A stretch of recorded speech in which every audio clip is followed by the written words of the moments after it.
nós falamos sobre a igreja em Jerusalém, né? Nós falamos sobre a igreja da Palestina e a igreja da Síria, nós falamos sobre a igreja dos gentios, e hoje nós estaremos falando sobre os eventos finais do apóstolo Davi e do apóstolo Paulo, e consequentemente finalizando, né, o nosso resumo sobre o livro de Atos. Como a gente sempre falou, é tudo de forma resumida, não é um estudo extensivo, né? Porque muito conteúdo não falta, né? Para a gente comentar. Mas a ideia, o propósito não foi fazer um estudo detalhado não, né? Então, na sequência nós temos hoje os eventos finais da vida do apóstolo Paulo, que compreendem entre o capítulo 21, versículo 18, e o capítulo 28 até o versículo 31. Nós vemos aqui que uma das questões mais, assim, debatida entre os judeus cristãos, era a questão da lei, né? Aceitando a Cristo, deveria ou não deveria guardar a lei? Para alguns, deveria guardar a lei com todos os seus ritos, com todas as suas ordenanças, enquanto para outros não era necessário guardar a lei com todos aqueles ritos que ela tinha, né? Então isso causou muita discussão, houve debates ferrenhos entre eles acerca disso. Em Atos 15, nós já falamos aqui, é onde esse assunto é resolvido pelo concílio, né, pela assembleia de judeus, de crentes, né, daqueles dias, incluindo os apóstolos. Em Atos 15, eles dão a definição sobre os gentios guardarem ou não guardarem a lei. Hoje nós encontramos alguns irmãos aí, né, que ainda se atêm a essa prática, né, querem guardar alguns costumes da lei, né, e a gente sabe, pela palavra de Deus, nós acabamos de ler aqui, que isso não é necessário, não tem essa necessidade, né? Quem está em Cristo, a nova criatura as coisas velhas já passaram. A lei tem a sua importância? Tem, certo? Mas a lei não foi dada para nós. E aqui em Atos dos Apóstolos, eles vêm dizer isso, né? Nós lemos aqui o versículo de número 25, eles observam assim, ó: todavia, quanto aos que creem dos gentios, né, ou seja, dos não-judeus, já nós havemos escrito e achado por bem que nada disto observem, que eles não precisam observar aqueles rituais, aquelas práticas da lei, aquele cerimonialismo todo. Não há necessidade disso não, mas que só se guardem do que se sacrifica aos ídolos, ou seja, toda e qualquer coisa que é sacrificada aos ídolos, quer seja comida ou qualquer uma outra coisa, para que nessas coisas nós não nos envolvêssemos. Guardássemos também do sangue, ou seja, não comemos sangue, né? Quem aprendeu a comer galinha molho pardo, tem que deixar de lado, entendeu? Por causa do sangue. Ou outra comida também, a molho pardo também, né? Do que é sufocado, ou seja, do animal que é morto, mas não é sangrado, para que seja tirado o sangue, certo? Tem que se guardar isso aí. E da prostituição. Isso são práticas da lei, que eles dizem que isso deve ser guardado também. É claro que a gente tem outros ensinamentos dados pelo Senhor Jesus no Novo Testamento, mas falando daquilo que vem da lei, né, os discípulos disseram que os gentios se guardassem dessas coisas aqui, que isso aqui também era observado na lei. Agora não precisava se preocupar com a guarda do dia, do sábado, né, como para alguns é motivo de salvação. Se você não guardar o sábado, está perdido, né? Tem algumas pessoas que defendem isso, mas não tem fundamento no Novo Testamento não, né? Alguns costumam usar um versículo que está lá no Evangelho de Lucas, quando as mulheres foram antes delas irem ao sepulcro de Jesus no dia seguinte, Lucas faz uma observação, que repousaram conforme o mandamento no sábado, né? Mas eles ainda estavam ainda na prática da lei, não tinham como fazer diferente, né? Jesus ainda não tinha ressuscitado, eles ainda não tinham esse conhecimento, todo o Espírito Santo ainda não tinha sido vindo, derramado e tal, as Escrituras não haviam sido esclarecidas, o ministério de Jesus, a igreja que estava surgindo ali ainda, para eles era um mistério, eles não sabiam, não entendiam, então eles estavam certos naquele momento em ter guardado o sábado, mas não se aplica a nós, igreja de Cristo, hoje não, tá bom? Nunca é demais a gente falar esse assunto, porque volta e meia tem alguém querendo saber, volta e meia tem alguém perguntando se a gente deve guardar isso ou aquilo. Não é necessário não. Né? Vamos lá, prosseguindo aí. No capítulo 21, versículo de 18 ao 26, que nós acabamos de ler, é Paulo e os judeus cristãos. Né? Esse diálogo entre os irmãos aí acerca que eles diziam que Paulo estava pregando entre os gentios, mas que Paulo não estava guardando a lei, que Paulo estava dizendo que eles não deveriam guardar a lei. Aí, essa discussão que nós lemos aqui e que foi resolvida dessa forma, ou seja, eles não deveriam se envolver com a comer sangue, com a prostituição, com o sufocado, né, e com aquilo que era sacrificado aos ídolos. Na sequência, mesmo capítulo 21, nós temos Paulo e os judeus não cristãos, né? Quando a partir do versículo 27, né, Paulo no templo, cumprindo um ritual da lei, que a gente não tem a descrição aqui detalhada como era esse processo de santificação que eles praticavam na época da lei para estar no templo. Uma das coisas era o voto de rapar a cabeça. Paulo raspou a cabeça, mais 4 irmãos se apresentaram no templo e ficaram lá, eles deveriam ficar lá por 7 dias e ser oferecido as ofertas que eles deveriam apresentar no templo, né? Então, antes que os 7 dias completassem, uns judeus que estavam lá da Ásia, outra região, né, viram Paulo lá e disseram assim: vem cá, acudir, pega aqui, olha o homem aqui que por toda parte tem ensinado contra a lei, contra este templo, contra Moisés, e aí inventaram um monte de coisa. E aí foi um alvoroço grande no templo, pegaram Paulo, arrastaram para fora do templo, né, fecharam as portas do templo e vamos bater nele, né? Queriam matar Paulo a todo custo, né, logo. E avisaram, né, ao tribuno romano que tomava conta de Jerusalém, né, que a Jerusalém estava em polvorosa, estava em alvoroço. Ele foi para lá com os soldados e chegaram lá e encontraram essa situação, né. Quando os judeus viram o tribuno chegando, aí pararam de agredir Paulo. Mesmo assim, Paulo foi preso e a multidão estava enfurecida, queria esganar mesmo, queria estraçalhar Paulo, né, mas aí ele protegeu Paulo e foi levar ele para a fortaleza, né, para onde ele seria posteriormente interrogado, né. Então aí foi ele com os judeus não cristãos, esse conflito, né, o ódio que eles nutriam, que eles alimentavam contra Paulo, porque ele vai ser mais na frente chamado de o principal defensor da seita dos nazarenos, né.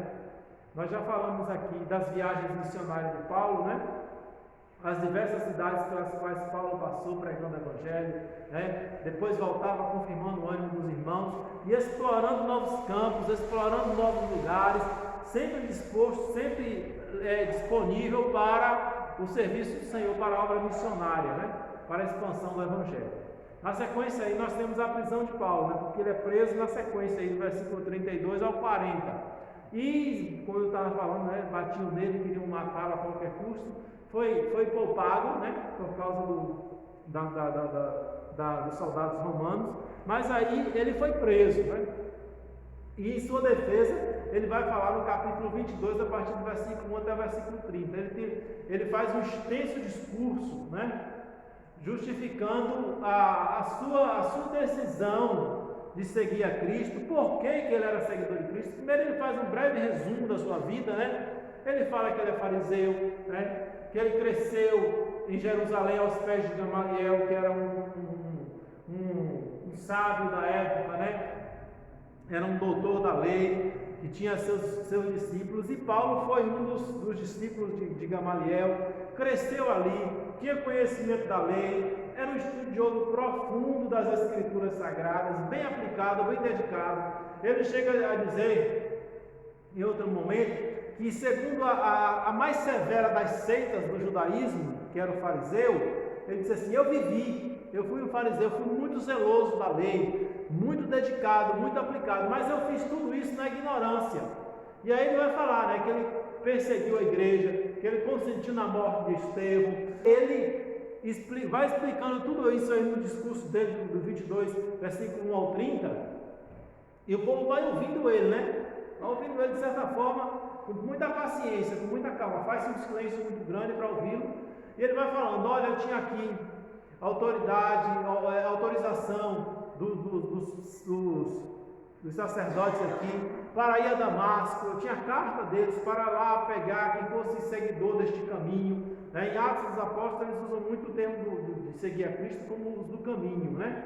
Então eu fui lá com autorização para trazer para cá todos que eu encontrasse lá, mas na estrada, já próximo de Damasco, durante o dia, de repente eu fui cercado por uma luz muito forte, né?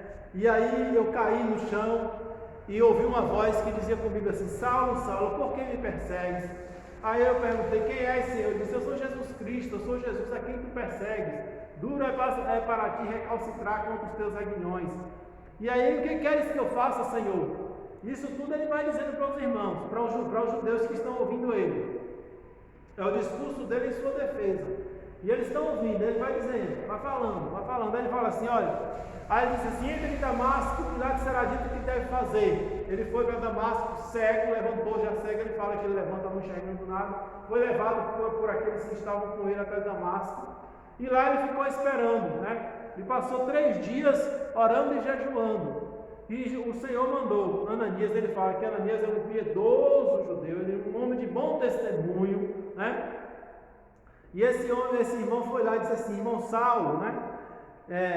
O Senhor Jesus, a quem te apareceu no caminho, ele mandou para que viesse aqui e que você recobrasse a visão. E ele conta, né, que ele voltou a enxergar. E aí ele foi batizado, e já em Damasco mesmo ele começou a pregar o Evangelho, começou a falar de Cristo, a defender. Olha, o conhecimento de Saulo na lei ele era tão grande, que ele não teve tempo para um certo, assim, para estudar como a gente hoje, que veio do mundo sem conhecer nada do Evangelho, e a gente vai conhecer a palavra de Deus e a gente precisa se aprofundar nela. Mas ele já era um profundo conhecedor, ele já era um estudioso, porque nos dias de Paulo não tinha o Novo Testamento escrito, só tinha o Antigo Testamento, de Gênesis a Malaquias, e eram essas escrituras que eles usavam. E aí Jesus disse assim: examinai as escrituras, porque vós cuidais de ter nelas a vida eterna, e são elas que ele me testificam. Ele está falando dessas escrituras aí, ele não está falando por enquanto do Novo Testamento, ele está falando dessas escrituras do Antigo Testamento. Então, Paulo era um profundo conhecedor. Então, quando ele se converte, aceita Cristo, ele é cheio do Espírito Santo lá. Pronto, o entendimento dele é aberto, ele recebe, claro, os dons espirituais, e o que ele já sabia da palavra de Deus, o Espírito Santo esclarece para ele o que era referente a Cristo no Antigo Testamento. Então ele já começa convencendo judeus em Damasco mesmo. Logo após ele ser curado da cegueira e ser batizado, ele já está pronto para pregar. E ele vai para a sinagoga e começa a debater e convencer os judeus publicamente de que Jesus, que ele nem conheceu lá em Jerusalém, ele não conheceu, não viu quem era, ele já convencia as pessoas que esse era o Cristo, que esse era o Messias que havia de vir. E isso começou a incomodar, né? E aí a partir daí ele foi perseguido, a gente conhece a história, foi perseguido e depois foi tirado da cidade pelo muro, né? Descendo num cesto, né? Mas só que aí, quando ele volta, ele resume bastante esse discurso dele, e ele fala que ele voltou para Jerusalém, para testemunhar em Jerusalém. E o Senhor falou com ele que ele não ficasse em Jerusalém, porque o seu testemunho lá não seria aceito, né? Que ele seria enviado aos gentios de longe. Aí pronto, quando ele começa a falar isso aí, o pessoal não quer mais ouvir. Aí se revolta todo mundo e quer pegar ele, e ele faz um barulhão. Aí os soldados terminam de levar ele na escadaria onde ele está, lá para dentro, né? Para ser examinado, né? Para ser examinado lá dentro. Só que ele, nesse momento que eles vão examinar Paulo, eles colocam ele lá no local para ele ser açoitado, chicoteado. Aí ele fala assim: é lícito açoitar um cidadão romano sem ser julgado? Aí o centurião que amarrou ele ficou com medo, né? Foi lá e avisou o tribuno que Paulo era romano. Ele voltou cá, né? Para ver, ele veio cá. O tribuno veio saber de perto essa história. Aí ele faz uma observação interessante, né? Ele diz assim para Paulo: eu com grande soma de dinheiro consegui esse título de cidadão romano. E Paulo disse, mas eu sou de nascimento. Eu nasci numa província romana, eu sou romano, embora seja judeu, mas sou romano também. Tinha dupla nacionalidade, né? É como, por exemplo, os judeus que nascem fora de Israel hoje, eles continuam sendo judeus, mas ele tem dupla nacionalidade, eles se reconhecem no caso do Brasil mesmo. Existem muitos judeus brasileiros, a gente fala judeu brasileiro, né? Porque eles se consideram judeu de ascendência, descendência judaica, e não abrem mão disso, mas eles também têm ao mesmo tempo a cidadania brasileira, como nascem em outros países também, tem a cidadania de lá também, né? Então, ele disse assim, então aí eles não açoitam Paulo, né? E no dia seguinte, tem o concílio judaico, é Atos 23, versículo do 1 ao 10, que Paulo é apresentado aos membros do concílio, né? Ele chega lá para ser interrogado, e ele olha para todos que estão lá, e ele sabe que, mais ou menos quem são as pessoas, né? Que estão faz parte do concílio lá. E aí eles vão questionar, vão interrogar Paulo, né? Aí Paulo fala assim, que concernente aos ritos paternos, ao que eles já conheciam da palavra de Deus, ele estava ali para ser julgado, né? Ele é agredido, né? Ele é ferido, o cara bate nele, ele fala assim, mas como sumo sacerdote, né? Você está aí nessa posição aí para me interrogar, para me fazer esse interrogatório, mas de acordo se justificando, né, que era uma autoridade, tal, ele diz assim, você me agride, né, para me julgar, você está aqui para me julgar de acordo com a lei, mas contra a lei você me manda ferir, né? Aí alguém disse assim, ele profere injúrias contra o sumo sacerdote. Aí Paulo, que conhece, como eu falei, bem conhecedor da lei, ele disse assim, me perdoe porque está escrito, não dirás ofensa ao príncipe do teu povo, né? E aí ele fala assim, olha, no tocante à ressurreição dos mortos, eu estou aqui para ser julgado. E quando ele fala isso, metade do conselho era mais ou menos saduceus e outra metade era fariseus. Os fariseus, os saduceus não acreditam que há ressurreição, não acreditam que tem anjos, né? E não acredito que nós temos alma, é uma confusão. É igual alguns grupos que se dizem seguidores de Cristo nos nossos dias, que diz que não existe ressurreição, né?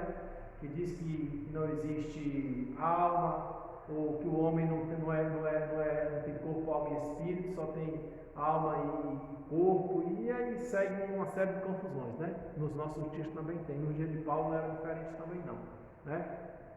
Por isso é necessário a gente estar sempre examinando a palavra de Deus, para que a gente não seja, como diz a mesma Bíblia, levado em volta por qualquer vento de doutrina, qualquer instrução distorcida da palavra de Deus, né?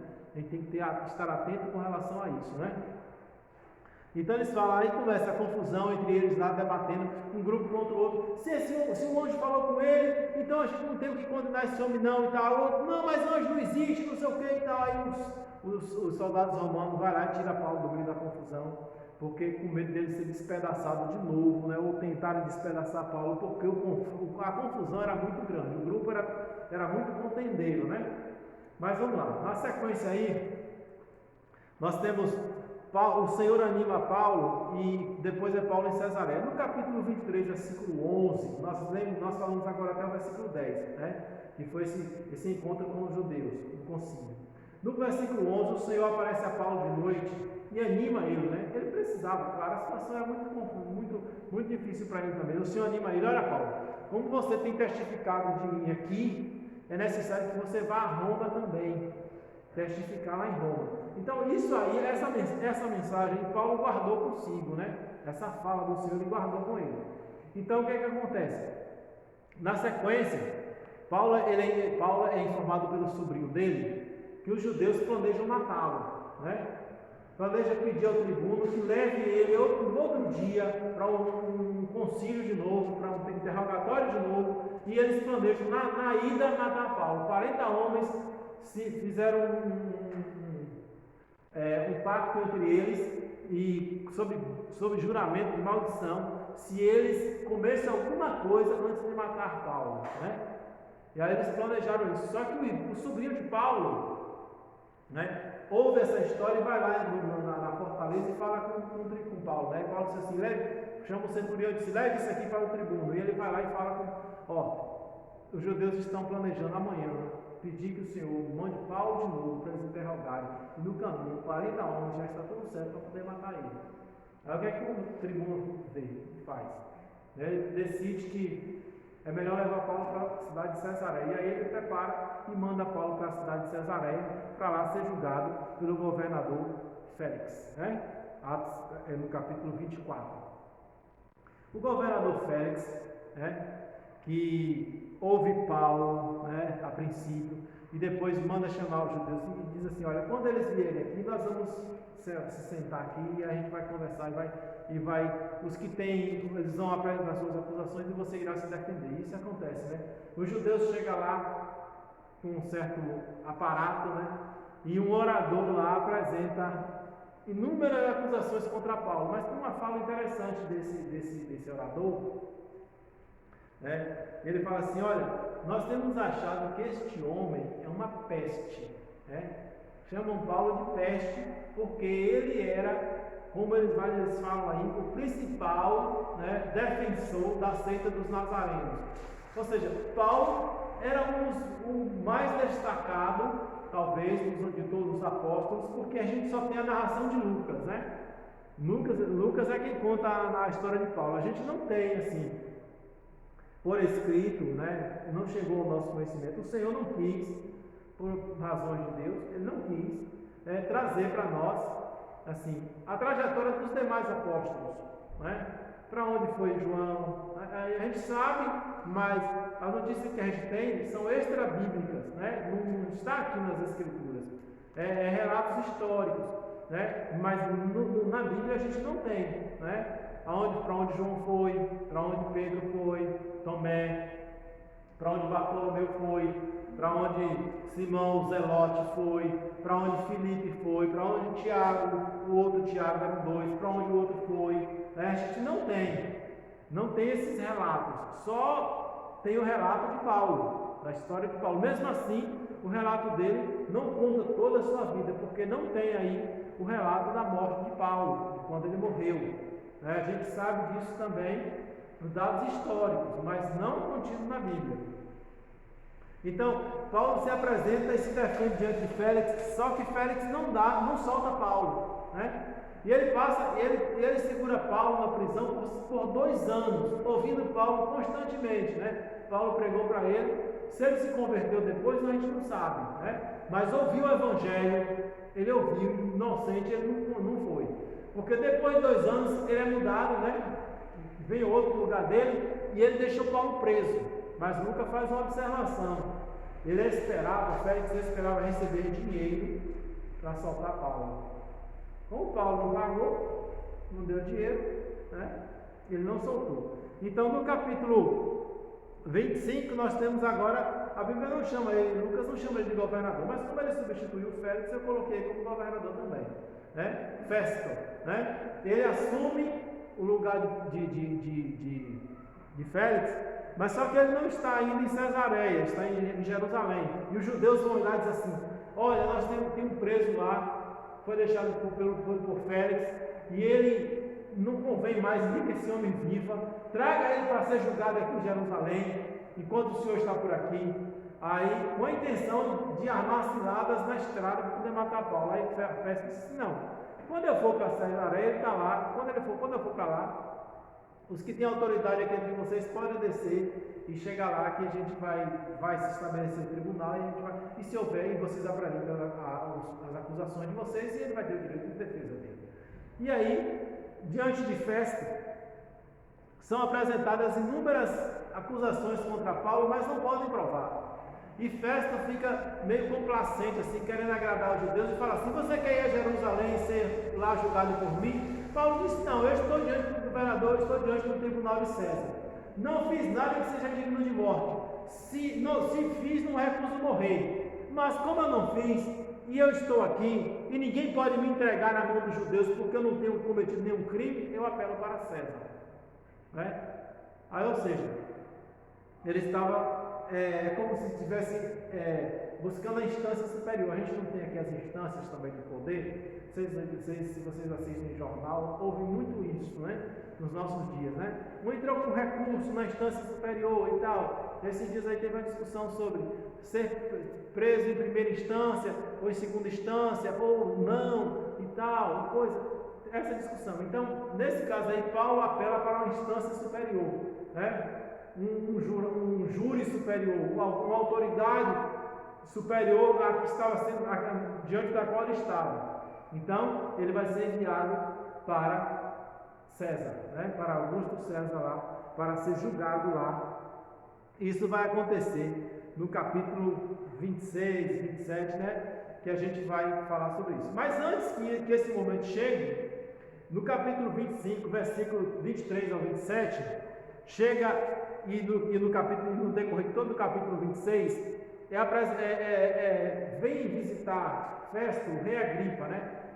E o rei Agripa deseja ouvir Paulo, né? Diante de toda a conversação que se fala sobre ele, diante de tudo que se diz sobre Paulo, né? Ele já está um bom tempo preso, né? Estão tentando matar ele a todo custo e tal, não consegue. E aí Festo fala para Agripa: olha, foi deixado por Félix aqui um certo homem preso, né? Que os judeus todos querem vê-lo morto. E eu estou aqui sem saber o que fazer com ele, embora vou ter que enviá-lo para César, para Augusto, porque ele pediu para ser julgado por ele. Aí Agripa se interessa em ouvi-lo, né? Aí disse: então você ouvirá, amanhã você vai ouvir. E no dia seguinte prepara-se todo aquele momento lá para ser ouvido por Agripa ouvir Paulo. E Paulo faz mais um discurso, né? Uma pregação interessante, a ponto dele querer ganhar Agripa para Cristo, né? Aí Festo fala assim: Paulo, você está louco, as muitas letras te fazem delirar. Ele disse: não, as coisas que eu falo são de um perfeito juízo. Não é Agripa. Ele começa a falar com ele: você está aqui há tanto tempo, há tantos anos, conhece a nação judaica, conhece os costumes, sabe tudo sobre a nossa lei, e sabe que essas coisas que aconteceram aqui não acontecem em qualquer lugar, não acontecem em qualquer canto. E ele vai falando. Aí no final Agripa fala assim: por pouco, Paulo, você quer me persuadir a ser um cristão? Ele diz: por pouco ou por muito, não só o senhor, mas todos que estão aqui, né? Gostaria que Deus abençoasse, mais ou menos, Deus abençoasse que todos se tornassem como eu, exceto por essas cadeias, né? Ele estava acorrentado, exceto por essas cadeias, mas que todos se transformassem em cristãos. Ele era um pregador autêntico, né? O tempo todo trabalhava em prol de ganhar almas para Cristo, em prol de pregar o evangelho para quem estava à sua volta e que não conhecia, né? Então Agripa disse: olha, diante de tudo que nós ouvimos, ele não tem razão para ser condenado, para ser preso. Mas como ele apelou para César, então ele vai para César. Aí nós temos a viagem de Paulo a Roma, nos capítulos 27 e 28, né? No capítulo 27 começa essa viagem, né? É uma viagem tumultuada, né?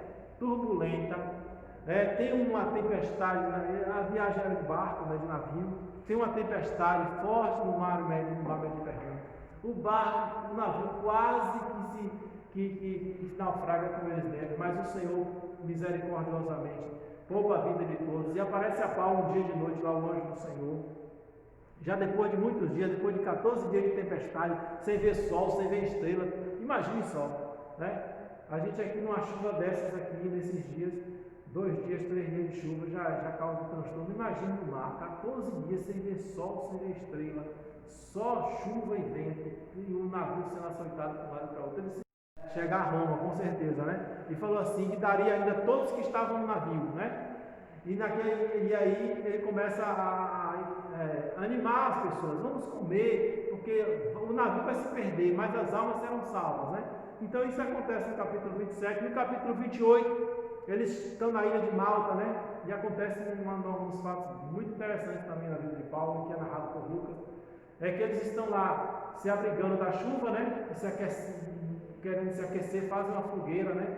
E Paulo pega alguns matos assim para poder botar no fogo, para manter o fogo aceso, quando uma cobra morde a mão de Paulo, né?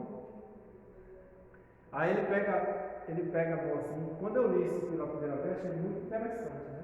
Ele simplesmente balança a mão no fogo assim, em cima do fogo, e a cobra cai, né? No fogo. E os moradores da ilha ficam observando: olha, esse homem é um homicida, né? Ele escapou do mar, mas a justiça não vai deixar ele viver. Ele vai morrer. E o tempo passa, né? Vai passando. A mão de Paulo incha, que eles ficam esperando que a mão vai inchar e de repente ele vai cair morto. Não acontece nada disso. Eles ficam: então esse homem é um Deus, né? De marginal que ele era, de bandido, de criminoso que eles tratavam no momento, já virou agora esse homem é um Deus, né? Não, aí Paulo não vai aceitar essa ideia, né? Mas eles ficaram admirados. Aí tinha mais um dono, um principal da ilha estava enfermo. Paulo vai lá, olha, põe a mão, o Senhor cura, né? E o nome do Senhor é glorificado. E com certeza ele pregou ali alguém e ganhou para Jesus naquele lugar, né? E depois eles voltam eles seguem a viagem dele, depois de 3 meses, eles seguem a viagem dele para Jerusalém, para Roma, e chega em Roma Paulo fica preso por 2 anos, né, porque permitiram que ele ficasse, que ele alugasse uma casa e não ficasse na prisão, né, mas ficasse preso com um soldado acompanhando ele. A gente não sabe quantos soldados acompanharam Paulo, mas com certeza todos ouviram o Evangelho. E com certeza muitos, se não todos, ele ganhou para o Senhor Jesus, né? E lá ele conversou também com os judeus, né? E estavam em Jerusalém, acerca do que havia acontecido com ele, a razão dele estar ali, né? E aí ele vai falar também do Evangelho para os judeus e para todos que estavam lá, porque Lucas faz a observação que ele ficou 2 anos preso, sem impedimento algum, com liberdade para atender quem quisesse. Quem fosse à procura dele encontrava, tinha acesso a ele. Então em Roma ele trabalhou mais uma vez por 2 anos pregando o Evangelho, né? E aí encerra-se aí. Aí a gente costuma falar assim: e o capítulo 29 de Atos, já que a história termina, mas ao mesmo tempo a gente pode dizer assim, a história não termina, né? Porque é um livro que não tem um final, um desfecho, né? A história, você percebe que a história segue no capítulo 28 de Atos. A história não termina ali, né? O que é que a gente tem? Nos capítulos 28, nos 28 capítulos de Atos dos Apóstolos, vemos o início e crescimento da igreja sob a coordenação do Espírito Santo. Porém, segue-se através dos anos a narrativa anônima do capítulo 29, escrita por todos os demais cristãos, sob o mesmo coordenador, ou seja, sob a mesma direção do Espírito Santo, até a vinda do Senhor Jesus. Então, nós fazemos parte dessa história, nós damos sequência a essa história. A gente pode dizer que o capítulo 29 de Atos está sendo escrita por nós, né? Todos os cristãos ao longo dos anos, ao longo dos séculos, nas diferentes situações, nas diferentes épocas, nos diferentes lugares, ao longo desse período todo, está dando sequência à história da Igreja de Cristo aqui, né? E graças a Deus por isso, e até Jesus voltar, essa história estará sendo escrita. Não tem ninguém como Lucas acompanhando a vida de um e de outro. Nós temos testemunho de um ou de outro irmão por aí, né? De uma ou de outra irmã, né? Nós temos, podemos dizer assim, que muitos testemunhos contados, né? Mas é muito pouco. Nós temos quantos milhões de crentes ao longo desses séculos aí, desses 2 séculos? A gente não tem conta, só o Senhor, né? Mas essa história não está sendo escrita aqui assim, por alguém escrevendo, mas lá no céu, com certeza, tudo está sendo registrado para um dia ser apresentado, né, pelo Senhor. Amém? Que Deus os abençoe e que o Espírito de Deus fale mais ao coração dos irmãos. Amém?